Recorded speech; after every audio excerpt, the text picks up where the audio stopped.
मेरा नाम शाजिया है। एक रात में बड़ी गहरी नींद में सो रही थी जब मुझे मेरी माँ ने सोते हुए से जगा दिया था।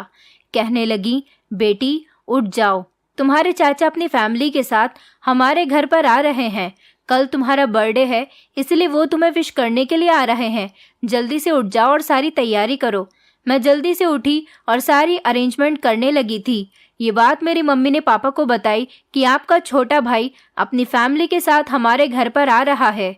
मेरे पापा का मूड ये बात सुनकर बहुत ख़राब हो गया था और वो खामोश होकर कमरे से चले गए थे। लेकिन मैं बहुत खुश थी क्योंकि मेरे चाचा चाची और उनकी बेटी जब भी हमारे घर पर आते थे मुझे तो बहुत मज़ा आता था।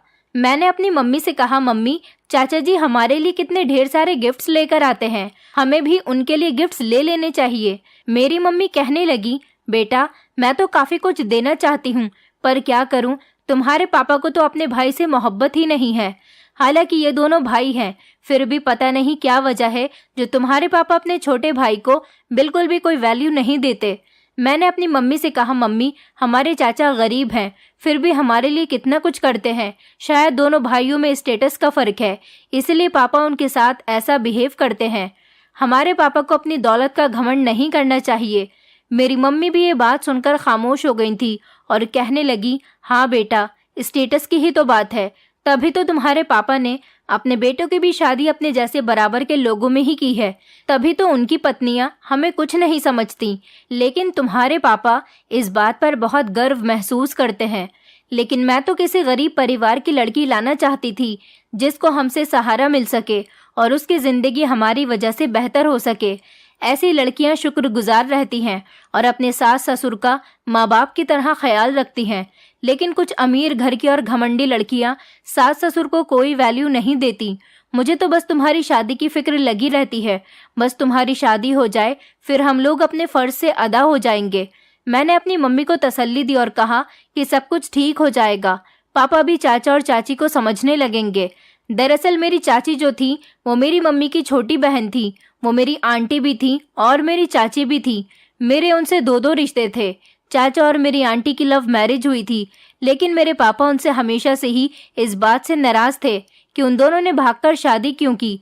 उन्होंने ऐसा इसलिए किया क्योंकि उन लोगों के रिश्ते से कोई भी खुश नहीं था और चाचा की शादी मेरे पापा कहीं और करवाना चाहते थे। जब उन लोगों को लगा कि उनकी फैमिली वाले उनके रिश्ते के लिए नहीं मान रहे हैं, तो इसीलिए उन्होंने भागकर शादी कर ली। मेरे चाचा का एक बेटा और एक बेटी भी थी। बेटे का नाम असद और बेटी का नाम सिमरा था। मेरे चाचा के बेटे की जब से जॉब लगी थी तब से उनके घर के हालात काफ़ी बदल गए थे, क्योंकि मेरे दादाजी ने तो मेरे चाचा को अपनी जायदाद से बेदखल कर दिया था। असद हमारे शहर में ही जॉब करता था, लेकिन वो किराए के फ्लैट में रहता था। मेरी मम्मी उसे कहती भी थी कि बेटा सारा दिन तुम अपने ऑफिस में रहकर रात को हमारे यहाँ आ जाया करो, इस तरह से तुम्हें किसी भी परेशानी का सामना नहीं करना पड़ेगा।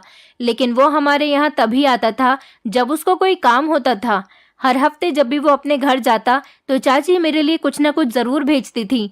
वो इधर हमारे यहाँ अहमदाबाद में रहकर नौकरी करता था और मेरे चाचा चाची का घर लखनऊ में था। असद जब भी हमारे घर पर आता था मम्मी उसे ज़बरदस्ती खाना खिलवाकर भेजती थी, लेकिन वो हर बार इनकार कर दिया करता था। मैं नोटिस करती थी कि असद मुझे चुपके चुपके देखता है, लेकिन मैं उसको ज़्यादा लिफ्ट नहीं देती थी।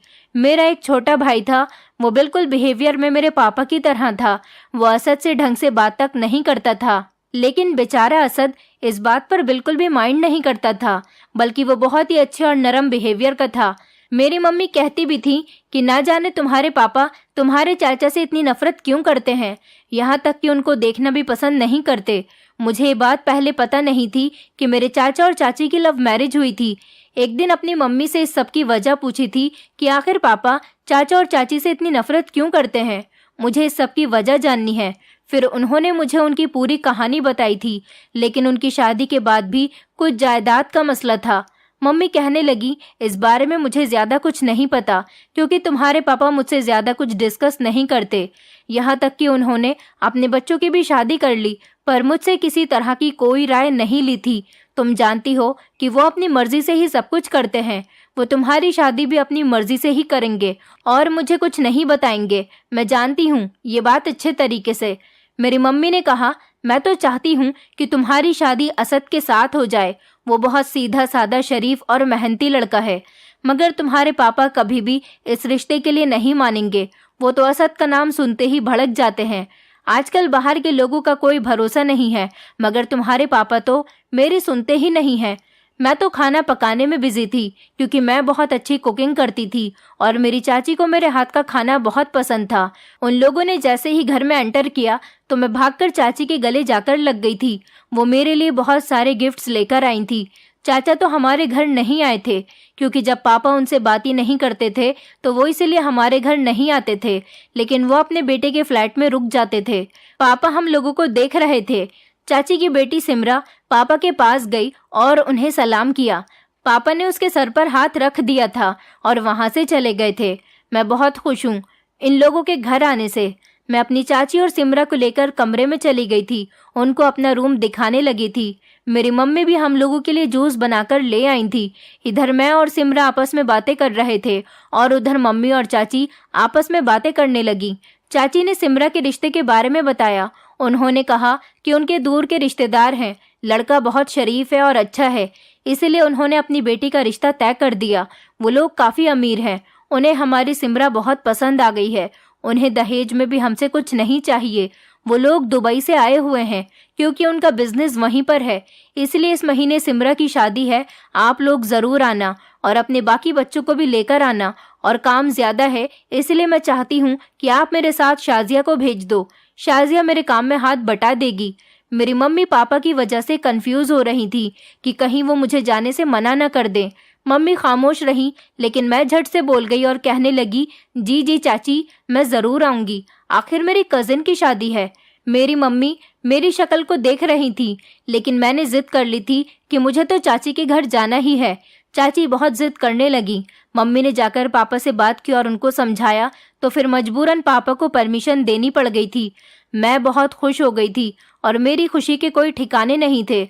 मैंने अपने पापा को थैंक्स किया था, क्योंकि मेरा मन मेरी चाची चाचा के घर पर बहुत लगता था। मैं सिमरा से कहने लगी कि तुम लोग लखनऊ में इतने छोटे से घर में कितनी टफ लाइफ गुजार रहे हो। हर चीज़ की महंगाई बढ़ती चली जा रही है। मेरा तो मन करता है कि तुम लोग भी यहाँ अहमदाबाद में ही शिफ्ट हो जाओ। वो मेरी बात को सुनकर खामोश हो गई और कहने लगी कि शाजिया, हम गरीब लोग तुम अमीर लोगों का मुकाबला नहीं कर सकते। जितनी आसानी से तुम कह रही हो, इतनी आसानी से तो कुछ भी नहीं हो सकता। मेरे मम्मी पापा को टेंशन है कि अब मेरी शादी कैसे होगी, और तुम अहमदाबाद में शिफ्ट होने की बात कर रही हो। और दूसरी बात ये कि नए शहर में घर बनाना और शिफ्ट होना कोई मामूली बात नहीं है। मुझे सिमरा से ऐसी बातें करके अफसोस हुआ था। मैं उसकी फीलिंग्स को समझ सकती थी, लेकिन मुझे खुशी होती कि अगर वो लोग अहमदाबाद में शिफ्ट हो जाते तो हम लोग करीब हो जाते और हम लोग जल्दी जल्दी आपस में मिलते जुलते रहते। फिर हमें इतने दिनों में मिलना जुलना नहीं करना पड़ता। शाम के टाइम पर सिमरा और असद छत पर बैठे हुए थे। मैं उन लोगों के लिए चाय बनाकर ले जाने लगी। मैं सीढ़ियों पर ही बैठी हुई थी कि मुझे उन दोनों के बोलने की आवाज़ आ रही थी। सिमरा असद को छेड़ रही थी कि क्या हम मेरी शादी के बाद तुम्हारे लिए शाजिया के रिश्ते की बात करें। शाजिया की और तुम्हारी जोड़ी बहुत अच्छी लगेगी। तभी अचानक असद गुस्से से कहने लगा, तुम पागल हो गई हो क्या? ऐसे किसी के बारे में बात नहीं करनी चाहिए। तुम्हें पता है कि शाजिया और मेरी फैमिली में काफ़ी फ़र्क है। हम लोग उनके स्टैंडर्ड के नहीं हैं। सिमरा असद से कहने लगी, क्यों तुम शहर में जॉब करके अच्छे खासे पैसे कमा रहे हो और आगे चलकर तुम्हारी जॉब से तुम्हें और ज़्यादा फ़ायदा होने वाला है, तो इसमें प्रॉब्लम वाली क्या बात है? असद कहने लगा, सबसे बड़ी प्रॉब्लम तो ताया अब्बा हैं। तुम ताया अब्बा को जानती हो ना कि वो हमारे मम्मी पापा से कितने नाराज़ रहते हैं, तो फिर वो इतनी आसानी से हमें अपनी बेटी कैसे दे देंगे? हाँ, ये बात ठीक है कि मैं शाजिया को पसंद करता हूँ, लेकिन शायद वो मेरी किस्मत में कभी नहीं है, क्योंकि हम दोनों का कोई मेल ही नहीं है। असद ने सिमरा को यकीन दिलाया कि ताया अब्बा को इस बात का भरोसा कौन दिलाएगा कि उनकी बेटी हमारे घर में खुश रहेगी। और दूसरी बात ये भी कि अभी मुझे अपनी जॉब से फ़ायदा काफ़ी सालों बाद मिलेगा, लेकिन मुझे शाजिया से शादी करने पर कोई एतराज़ नहीं है, क्योंकि वो मुझे पसंद है। वो पढ़ी लिखी, इंटेलिजेंट और खूबसूरत लड़की है। उसके अंदर किसी चीज़ की कोई कमी नहीं है, लेकिन वो मुझ जैसे लड़की को डिज़र्व नहीं करती। उसने फिर अपनी बहन से कहा कि तुम अपना मुंह बंद रखना। आज तो तुमने मुझसे हंसी में ये बात कह दी है, आगे कभी मत कहना, क्योंकि अगर गलती से भी ये बात यहाँ पर किसी ने सुन ली तो बहुत बड़ी मुश्किल हो जाएगी। तुम नहीं जानती हो ताया अब्बा को, उन्हें हमें बेइज्जत करके घर से निकालने में ज्यादा वक्त नहीं लगेगा, इसलिए इस बात को यहीं पर खत्म कर दो। जब वक्त आएगा तो देखा जाएगा। जब मेरी शादी का वक्त होगा तो मैं मम्मी से कहूँगा कि वो बड़ी मम्मी से बात करें, वहीं ताया अब्बा से इस बारे में बात करेंगी। अगर वो मान गए तो ठीक है, वरना मुझे तो कभी लगता ही नहीं है कि वो हम दोनों के रिश्ते के लिए मान जाएंगे, क्योंकि मुझे कोई उम्मीद ही नहीं है। मैं सीढ़ियों पर खड़ी हुई उन लोगों की सारी बातें सुन रही थी और मैं सोचने लगी कि क्या वो मुझसे प्यार करता है। मैं ये भी जानती थी कि मेरे पापा असद से मेरे रिश्ते के लिए कभी भी हाँ नहीं करेंगे।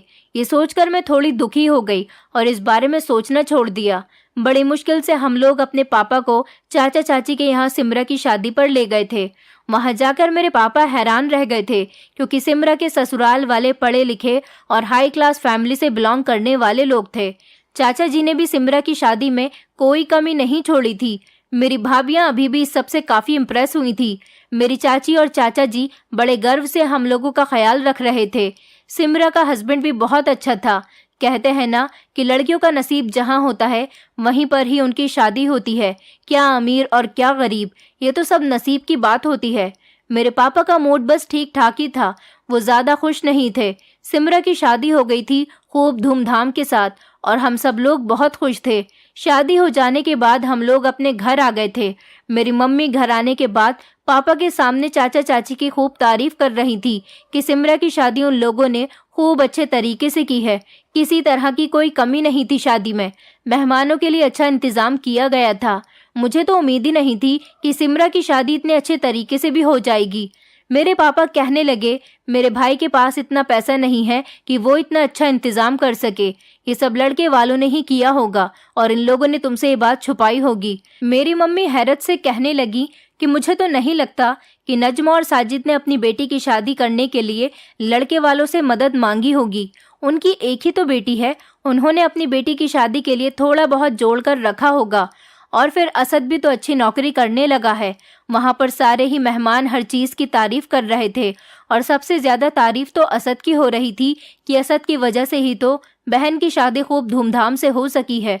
पापा मम्मी से घूर कर कहने लगे कि बस बस बंद कर दो, अब तारीफें बहुत हो गई हैं। मैं सब जानता हूँ क्या किसने किया है। मुझे पापा का ये अंदाज बहुत बुरा लगा था।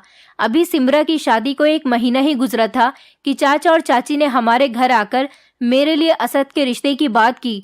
मेरी मम्मी ने इस बात पर उनसे कहा था कि साजिद, मैं तुम्हारे भाई से इस बारे में बात नहीं कर सकती, मेरी हिम्मत नहीं हो रही। तुम जानते हो कि उन्होंने अपने बेटे की शादी पर भी मुझे कुछ नहीं बताया था।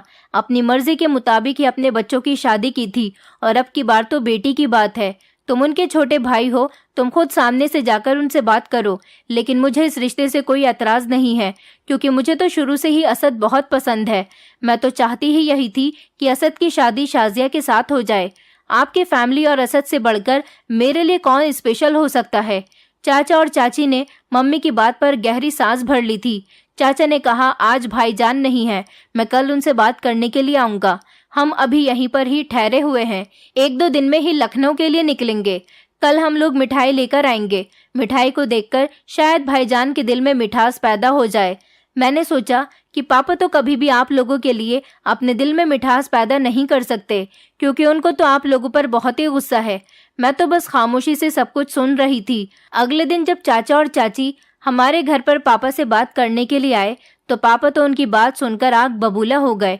उन्होंने चाचा से कहा कि मैं तुम जैसे इंसान के बेटे से अपनी बेटे की शादी करवाऊंगा।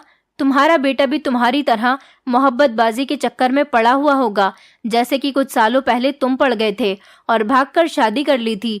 मेरी बेटी बहुत सीधी है, वो तो तुम्हारे बेटे को घास तक नहीं डालती, तो फिर शादी कैसे करेगी। मैंने अपने बच्चों की परवरिश उनको बिगाड़ कर नहीं की। मैं तुम लोगों से रिश्ता नहीं रखना चाहता। अब तुम मेरी बेटी का रिश्ता मांगकर मुझसे रिश्तेदारी को फिर से बढ़ाना चाहते हो। चाचा जी दुखी होकर कहने लगे, भाईजान, एक बार मेरी बात तो सुन लो। मेरा बेटा बहुत मेहनती है, आपकी बेटी को बहुत खुश रखेगा। मैं आपसे डायरेक्ट रिश्ता मांगने के लिए आया हूँ, ताकि आपके दिल में जो भी मेरे लिए नफरत है उसको हम खत्म कर दें। मेरे पापा ने कहा, मैं कभी भी तुम्हारी इस मुराद को पूरी नहीं होने दूंगा और अब तुम लोग यहाँ से चले जाओ, क्योंकि जैसा तुम लोग चाहते हो ऐसा कभी नहीं होगा और ना ही मैं ऐसा कभी होने दूंगा। मुझसे अगर कभी तुमने मेरी बेटी के रिश्ते की बात की तो मैं ये भूल जाऊंगा कि तुम मेरे छोटे भाई हो। मेरे चाचा ने अपने बेटे की फीलिंग्स को मद्देनजर रखते हुए एक आखिरी कोशिश और की थी। उन्होंने मेरे पापा से कहा था कि भाईजान, मुझे दहेज में कुछ भी नहीं चाहिए, मुझे सिर्फ आपकी बेटी चाहिए। मैं आपसे वादा करता हूँ कि मेरे घर शाजिया बहुत खुश रहेगी, मेरा बेटा उसे बहुत खुश रखेगा और हम भी उसे अपनी बेटी मानते हैं और हमेशा मानते रहेंगे। अगर आपको हमारा घर छोटा लगता है और लगता है कि आपकी बेटी छोटे घर में कैसे रहेगी, तो फिर वो असद के साथ यहाँ पर उसकी कंपनी के दिए गए फ्लैट में रह लेगी और फिर मेरा बेटा अलग से भी घर का बंदोबस्त करता हुआ चलेगा, लेकिन उसमें अभी थोड़ा टाइम लगेगा। हमारा इरादा है कि असद की शादी हो जाने के बाद वो शाजिया के साथ इसी शहर में रहेगा, ताकि शाजिया को भी अपने पेरेंट्स से मिलने में कोई दिक्कत ना हो। अगर आप चाहो तो इस बात को लिखवा सकते हो। अभी असद कुंवारा है तो अकेला जॉब के लिए यहाँ पर रहता है, बाद में अपनी पत्नी के साथ नए घर में रहा करेगा। मगर पापा तो चाचा की किसी भी बात को नहीं माने और साफ इनकार करते रहे। उन्होंने कहा कि चाहे कुछ भी हो जाए, मैं तुम जैसे लोगों में अपनी बेटी को नहीं दूंगा। आज मैंने पहली बार चाचा की आंखों में आंसू देखे थे, क्योंकि वो अपनी भतीजी की शादी अपने बेटे के साथ करवाने के लिए इस हद तक गिर गए थे कि उन्होंने अपने भाई के सामने रोना शुरू कर दिया था। और इधर मेरे पापा थे कि उनको तो किसी बात पर कोई फर्क ही नहीं पड़ रहा था। पापा तो गुस्से में आकर अपने कमरे में चले गए थे, लेकिन मम्मी ने चाचा और चाची दोनों को ही तसल्ली दी थी और उन दोनों से रोते हुए अपने पति की तरफ से बहुत माफ़ी मांगने लगी थी। मैं भी रोते हुए चाचा और चाची को तसल्ली दे रही थी। वो दोनों मायूस होकर रोते हुए हमारे घर से चले गए। काफी दिन तक हम लोग भी उदास रहे थे। घर में अजीब सी खामोशी छाई हुई थी, लेकिन अचानक एक अमीर परिवार से मेरे लिए पढ़े लिखे लड़के का रिश्ता आ गया। मेरे पापा ने इस रिश्ते के लिए फौरन हाँ करके मेरी शादी की डेट फिक्स कर दी थी, क्योंकि अब मेरे पापा को मेरी शादी की बहुत जल्दी थी, क्योंकि वो चाचा और चाची को दिखाना चाहते थे कि वो चाहे कुछ भी हो जाए लेकिन अपनी बेटी की शादी असद के साथ नहीं करवाएंगे। हम सब लोग बहुत हैरान थे, लेकिन पापा के आगे कुछ नहीं कह सकते थे, क्योंकि घर में सारे फैसले मेरे पापा के ही चलते थे। यहाँ तक कि मुझसे भी मेरी मर्जी के बारे में नहीं पूछा गया था और इस रिश्ते से इनकार करने की कोई ख़ास वजह अभी भी हम लोगों के पास नहीं थी। लड़का स्मार्ट था, पढ़ा लिखा था और अच्छी सोसाइटी में उसका घर था। उनका अपना बिजनेस था और एक बहुत बड़ा ऑफिस था। अपने भाई को मज़ा चखाने के लिए और जलाने के लिए मेरे पापा ने जल्द से जल्द मेरा रिश्ता तय कर दिया और सब लोगों को तसल्ली दिलाई कि लड़के वाले बहुत अच्छे हैं, वहाँ पर शाजिया को किसी तरह की कोई कमी नहीं होगी। मैं इस बारे में बहुत परेशान थी। जल्दी जल्दी में मेरी शादी हो गई थी। वो लोग भी हमारी तरह ही अमीर थे। मैं दुल्हन बनकर बहुत प्यारी लग रही थी, लेकिन कहीं ना कहीं मुझे असद की याद आ रही थी। मेरे पापा ने चाचा और चाची को जलाने के लिए उनको इनवाइट भी किया था और मैं अपनी इस शादी से ज़्यादा खुश नहीं थी। हालांकि मुझे इस शादी से कोई एतराज़ भी नहीं था, क्योंकि असद और मेरे बीच कोई इतना भी बड़ा मैटर नहीं था। बस हम दोनों एक दूसरे को पसंद करते थे। अगर हम दोनों की शादी हो जाती तो कुछ और ही बात होती। मैं असद को अच्छी तरह से जानती थी, वो मेरे लिए बिल्कुल परफेक्ट था, लेकिन यह अनजान इंसान, इसे तो मैं जानती भी नहीं थी। बस यही सोच सोच कर मैं थोड़ी उदास थी। मेरा उदास चेहरा देखकर मुझे मेरी मम्मी ने समझाया कि परेशान मत हो, तुम्हारी किस्मत में यही लिखा हुआ था। वो रोती रहीं और मुझे दुआएं देती रहीं। मैंने भी अपनी मम्मी के समझाने पर सब्र कर लिया था, लेकिन सबसे ज़्यादा अफसोस मुझे इस बात पर था कि मेरे चाचा और चाची, जो कि मुझे अपने घर की बहू बनाना चाहते थे, आज वो अपने दिल पर पत्थर रखकर मेरी ही शादी को अटेंड करने के लिए आए हुए थे। चाची ने भी मुझे बहुत समझाया था और मुझे मेरी ससुराल में खुश रहने की दुआएं दी थीं। हालांकि मेरे पापा ने उनको कॉल पर ही इनविटेशन दिया था। वो उनके घर तक उनको इनवाइट करने नहीं गए थे, लेकिन वो लोग फिर भी हमारे यहाँ शादी पर आ गए थे। असद मेरी शादी पर नहीं आया था। शायद वो अपनी पसंद को किसी और का होते हुए अपनी आंखों से नहीं देख सकता था। मुझे उसकी फीलिंग्स की कदर थी। मैं जानती थी कि वो मेरी शादी पर क्यों नहीं आया। चाचा और चाची ने मेरी शादी को खुशी खुशी अटेंड किया, इस तरह से जैसे कुछ हुआ ही नहीं है। उन्होंने मेरी शादी में खूब प्रोटोकॉल दिया। मेरा निकाह मेरे पति दानिश के साथ हो गया था। मैंने इस रिश्ते को एक्सेप्ट कर लिया था, क्योंकि सिमरा भी मुझे तसल्ली देने के लिए मेरी शादी में आई थी। हालांकि वो भी मुझे अपनी भाभी बनते हुए देखना चाहती थी। मैं विदा होकर अपनी ससुराल आ गई थी। मुझे ससुराल में सारी रस्मों के बाद मेरे कमरे में भेज दिया गया। मेरी ससुराल का घर बहुत बड़ा था। ये घर शायद हमारे घर से भी बड़ा था।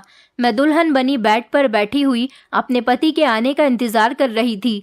न जाने कैसे अचानक मेरे दिल में असद का ख्याल आ गया। मुझे उसके वो अंदाज याद आ रहे थे जब वो मुझे देख देख कर मुस्कुराता था। मैं अभी यही सारी बातें सोच रही थी कि अचानक कमरे का दरवाज़ा खुला और एक जवान लड़की हाथ में खाने पीने की चीज़ें, जूस और फ्रूट वगैरह लेकर कमरे में आई थी और उसके पीछे ही मेरा पति भी अंदर आ गया था। मुझे कमरे के अंदर इस नौकरानी का आना बहुत बुरा लगा था, वो भी जब मैं अपने पति के आने का इंतज़ार कर रही थी और उसे मेरे पति से पहले कमरे के अंदर नहीं आना चाहिए था। मेरे पति ने उसके हाथ से ट्रे पकड़ी और इशारे से उससे कुछ बातें करने लगा था। फिर उसके बाद वो दोनों कोने में जाकर चोरी चुपके 5 मिनट तक ना जाने क्या बातें करते रहे थे। मुझे तो उनकी बातों की कुछ समझ ही नहीं आ रही थी। इधर मैं उन दोनों को बड़ी हैरानी से देख रही थी। नौकरानी जैसे नाराज सी हो गई थी। इस तरह वो तेजी से कमरे से बाहर निकल गई और मेरा पति बेड की तरफ आया। उसने अपनी जेब से निकालकर मुझे एक छोटा सा बॉक्स दिया और कहने लगा कि मुझे रस्मों वगैरह का कुछ नहीं पता। ये मेरी मम्मी ने मुझे लेकर दिया था और कहा था कि दुल्हन को मुंह दिखाई पर दे देना। उसने वो बॉक्स मेरी तरफ फेंक दिया और कहने लगा कि इसे पहन लेना। अपने पति का ऐसा बिहेवियर देखकर मैं बहुत घबरा गई थी और मेरा दिल दुखी हो गया था। वो आगे की तरफ बढ़ा और वॉशरूम जाते हुए कहने लगा कि तुम भी चेंज कर लो, मैं इन कपड़ों से बहुत तंग हो रहा हूँ। मैं बैठी सोचती रही कि ना मेरे पति ने मेरा घूंघट उठाया और ना ही मेरी तारीफ की, ना ही मुझे देखा। ये कैसी अजीब सी सुहागरात है। मैं बेड से उठी और अपने कपड़े चेंज करने लगी थी और उसके बाद अपनी जगह पर जाकर बैठ गई। मेरी आंखों में आंसू आ गए थे और मैं रो रही थी। मेरा पति बाथरूम से निकला और सोफे पर जाकर लेट गया था और उसे लेटते ही नींद आ गई थी। इस इंसान को मैं सारी रात ऐसे ही सोता हुआ देखती रही, लेकिन मुझे नींद नहीं आई थी। मैं समझ गई थी कि मेरे पति का बिहेवियर मेरे साथ बहुत रूखा रूखा सा है। इसी तरह से दिन निकल आया था और मैं सारी रात रोती रही थी। सुबह फिर से वही नौकरानी मेरे कमरे में आ गई और नाश्ते की ट्रे अपने हाथ में लेकर आई थी। मेरा पति भी उठकर बैठ गया था और उसने फौरन ही नौकरानी के हाथ से नाश्ते की ट्रे ले ली थी और फिर से दोनों चुपके चुपके कुछ बातें करने लगे थे। थोड़ी देर उन दोनों को इसी तरह से बातें करते हुए गुजर गई थी। मैं तो उन दोनों को ऐसा देखकर जेलस होने लगी थी। मुझे ये सब कुछ बहुत बुरा लग रहा था। मैं चाहती थी कि ये वक्त मेरा पति मेरे साथ बातें करके गुजारे, लेकिन वो तो इस नौकरानी के साथ बातों में बिजी था। नौकरानी कमरे से चली गई थी। मेरा पति बाथरूम में फ्रेश होने के लिए चला गया और उसने वही सोफे पर बैठकर नाश्ता करना शुरू कर दिया था, लेकिन उसने एक बार भी मुझसे नाश्ते के लिए नहीं पूछा था। थोड़ी देर के लिए वो नीचे चला गया था। दूसरी नौकरानी आई और मुझे नाश्ता देकर चली गई थी। मेरा तो कुछ खाने का मन नहीं कर रहा था, लेकिन मैंने थोड़ी सी चाय पी ली थी। थोड़ी देर के बाद मेरा पति कमरे के अंदर आया और कहने लगा कि जल्दी से तैयार हो जाओ, तुम्हें पार्लर छोड़ना है। मैंने अभी किसी भी बात के बारे में अपने पति से कुछ नहीं पूछा था, क्योंकि मेरे सर में दर्द हो रहा था। मुझे याद आ रहा था कि जब हम दोनों का रिश्ता तय हुआ था, तब मेरे पापा ने मेरी सास से पूछा था कि क्या आपके बेटे को हमारी बेटी पसंद है और ये रिश्ता उसे पसंद है। तो मेरी सास ने झट से कहा था कि हाँ, आपकी बेटी मेरे बेटे को बहुत पसंद आई है। तो फिर अब वो मेरे साथ ऐसा रूखा रूखा बिहेव क्यों कर रहा था, जबकि मेरे ससुर का कहना था कि बच्चों पर कभी भी जबरदस्ती नहीं करनी चाहिए। क्या आपकी बेटी भी राजी है? तो मेरे पापा ने कहा था कि जी, मेरी बेटी बिल्कुल राजी है, बल्कि वो तो मेरी ही मर्जी के मुताबिक चलती है। लेकिन अब तो मेरा पति किसी भी तरह से मुझसे राजी नहीं लग रहा था। मुझे मेरे पति ने ड्राइवर के साथ पार्लर जाने के लिए भेज दिया था। मैं पार्लर से तैयार होकर आ गई थी। सबने मेरी बहुत तारीफ की थी। आज मेरा रिसेप्शन था। मैं बहुत ज़्यादा सुंदर लग रही थी। जब मेरा पति तैयार होकर आया तो वो नौकरानी भी उसके साथ उसकी तैयारी में मदद कर रही थी। मैंने दिल में सोचा कि ये नौकरानी क्यों इंटरफेयर कर रही है, जैसे मेरे पति के साथ रहना ही इसकी ड्यूटी है। मैंने सोच लिया था कि अभी मुझे इस घर में कुछ दिन हो जाए, उसके बाद मैं सबसे पहले इस नौकरानी को ही घर से बाहर निकाल दूंगी, क्योंकि ये मेरी पर्सनल लाइफ में बहुत इंटरफेयर कर रही थी। रिसेप्शन हो गया था। अगले दिन मुझे बहुत ज़्यादा थकान हो रही थी। सब मेहमान अपने घर को चले गए थे। सास ने खुशी खुशी मुझे सारे मेहमानों से मिलवाया था, लेकिन साथ ही साथ सारे मेहमान अपने अपने घर जाते समय मुझसे कह रहे थे कि बहू जल्दी ही खुशखबरी सुना देना। उनकी बात सुनकर तो मैं कंफ्यूज हो गई थी कि आखिर वो क्या कहना चाहते हैं। भला इतनी जल्दी मैं उनको खुशखबरी कैसे सुना सकती हूँ। अभी मुझे इस घर में कुछ दिन तो हुए ही नहीं हैं, और तो और मेरा पति भी मेरे करीब नहीं आता। करीब आना तो दूर की बात, वो तो मुझसे ढंग से बात तक नहीं करता। मैंने दिल से अपने पति को एक्सेप्ट कर लिया था, लेकिन वो मेरे साथ अच्छे से बिहेव नहीं कर रहा था। मेरे ससुराल वाले तो मुझसे काफ़ी खुश थे। मैं अपने सास ससुर की खूब सेवा किया करती थी, उनको खुश रखने की पूरी पूरी कोशिश करती थी। मेरा पति मुझे अभी तक हनीमून पर भी लेकर नहीं गया था। मैंने अपनी सास को ये बात बताने की कोशिश की कि मेरा पति मुझसे ठीक से बात तक नहीं करता, तो मेरी सास ने कहा कि बेटा इन दिनों उसे ऑफिस में बहुत ज़्यादा काम है, वो बिजी है, इसलिए थोड़ा परेशान रहता है। मैं भी अपने पति की मजबूरी समझते हुए समझौता करने लगी थी और मैंने अपने पति से कोई शिकायत नहीं की। मैं 2 दिन के लिए अपने मायके चली गई थी। मेरा पति खुद मुझे मेरे मायके छोड़ने नहीं गया था, बल्कि उसने मुझे ड्राइवर के साथ भेज दिया था। मेरे घर वालों को ये बात बहुत बुरी भी लगी थी कि मेरे पति को मुझे मेरे मायके छोड़ने के लिए आना चाहिए था, और तो और वो बाद में भी नहीं आया था। अभी तक वो मेरी फैमिली वालों से घुला मिला ही नहीं था। मैंने अपने पति को कई बार कॉल की थी कि वो मुझे लेने के लिए आ जाएं। मेरे मम्मी पापा उसे बुला रहे हैं, लेकिन उसने कह दिया था कि मैं ड्राइवर को लेने के लिए भेज रहा हूँ, तुम उसके साथ घर वापस आ जाओ, मैं बिजी हूँ। मेरी मम्मी मुझे एक रात के लिए और रोकना चाह रही थी, मगर आधे घंटे बाद ही मेरे पति ने ड्राइवर को भेज दिया था। मेरी मम्मी मुझे याद करके रोने लगी थी और मेरे पति पर उन्हें बहुत गुस्सा आ रहा था। मेरी मम्मी रोते हुए पापा से शिकायत करते हुए कहने लगी, अगर असद के साथ शाजिया की शादी हो गई होती तो हम अपने घर में ही अपनी बेटी को रोक सकते थे। वो हमेशा हमारी आंखों के सामने रहती। गैरों का क्या भरोसा, ये लोग न जाने वहाँ पर मेरी बेटी के साथ क्या सुलूक करते होंगे। मेरे पापा ने मम्मी को कोई जवाब नहीं दिया था और वो खामोश रहे थे। मैंने नोटिस किया था कि मेरा पति अपनी जवान नौकरानी को बहुत ज़्यादा वैल्यू देता था। वो नौकरानी भी बड़ी अजीब अजीब सी हरकतें करती थी जो मेरी तो समझ में नहीं आती थी। मेरा पति जैसा भी था, मेरा उससे निकाह हो गया था। वो मेरा पति था और मुझे सारी ज़िंदगी उसके साथ ही गुजारनी थी। कुछ भी करके मुझे अपने पति को अपने काबू में करना ही था, क्योंकि मेरा पति भी मुझसे ज़्यादा उस नौकरानी को अहमियत देता था। मेरे सास ससुर के कहने पर मेरा पति मुझे अहमियत देता था, वरना तो वो मुझे ज़्यादातर इग्नोर करने की ही कोशिश करता था। जब मेरा पति ऑफिस से घर आता तो नौकरानी भाग भाग कर जाती और उनके हाथ से ऑफिस का बैग पकड़ लेती थी, उनकी चीज़ें अपनी जगह पर रख देती थी। मेरे पति के कपड़े भी खुद ही निकाल कर दिया करती थी। जो काम मेरे करने के होते थे वो सारे काम वही नौकरानी करती थी। मैं अगर अपने पति का कोई काम करने की कोशिश करती तो मेरा पति कहता कि तुम जाओ, ये काम नौकरानी कर लेगी, और मैं ज़बरदस्ती उसके काम को करने की कोशिश करती तो मेरा पति मुझ पर बहुत गुस्सा होने लग जाता था। मेरा पति कहता कि ये सारे काम नौकरों के होते हैं, तुम इस घर में महारानी बनकर रहा करो। मैंने एक बार अपनी सास से भी इस बारे में बात की थी तो मेरी सास ने भी यही कहा था कि तुम इस घर में आराम से रहो, तुम्हें यहाँ पर कोई भी काम करने की ज़रूरत नहीं है। इन सारे कामों के लिए हमने नौकरानी को रखा हुआ है और ये सारे काम नौकरानियों के ही तो होते हैं। मैंने दिल में सोचा कि जो काम पत्नी के होते हैं वो तो पत्नी को ही सूट करते हैं। मैं अपने पति के काम खुशी खुशी कर सकती थी। पति के काम करना तो वैसे भी पत्नी का कर्तव्य होता है, लेकिन यहाँ पर तो मुझे मेरे पति का कोई भी काम करने नहीं दिया जा रहा था। मैं अपने मायके बहुत कम जाती थी, क्योंकि मुझे अपने पति की फिक्र लगी रहती थी कि कहीं मेरे आगे पीछे वो नौकरानी मेरे पति को मुझसे दूर न कर दे। मेरे पति का बिहेवियर मेरे साथ बिल्कुल पहले जैसा ही था। मेरी शादी को 2 महीने हो गए थे और हम दोनों पति पत्नी ने एक दूसरे से ढंग से अभी तक बात भी नहीं की थी। मैं अपनी सास से हर बार कहती कि वो नौकरानी मेरे पति के बहुत काम करती है, तो मेरी सास मुझे बातों ही बातों में टाल दिया करती थी। कहती थी कि ये काम तो नौकरानियों के ही होते हैं, तो नौकरानी ही करेगी ना, तुम टेंशन मत लो। जब भी मैं अपने पति से बात करने की कोशिश करती तो वो मुझसे गुस्से में ही बात करता था। मैं दिन रात रोती रहती थी और मैं बहुत ज़्यादा कमज़ोर होती चली जा रही थी, जिस पर मेरे मम्मी पापा को भी हमेशा मेरी फिक्र लगी रहती थी। अब बहुत दिन हो गए थे। और मैं ये सब कुछ और ज़्यादा बर्दाश्त नहीं कर सकती थी। इसलिए मैंने इस नौकरानी और अपने पति की जासूसी करना शुरू कर दी थी। एक दिन आधी रात का टाइम था।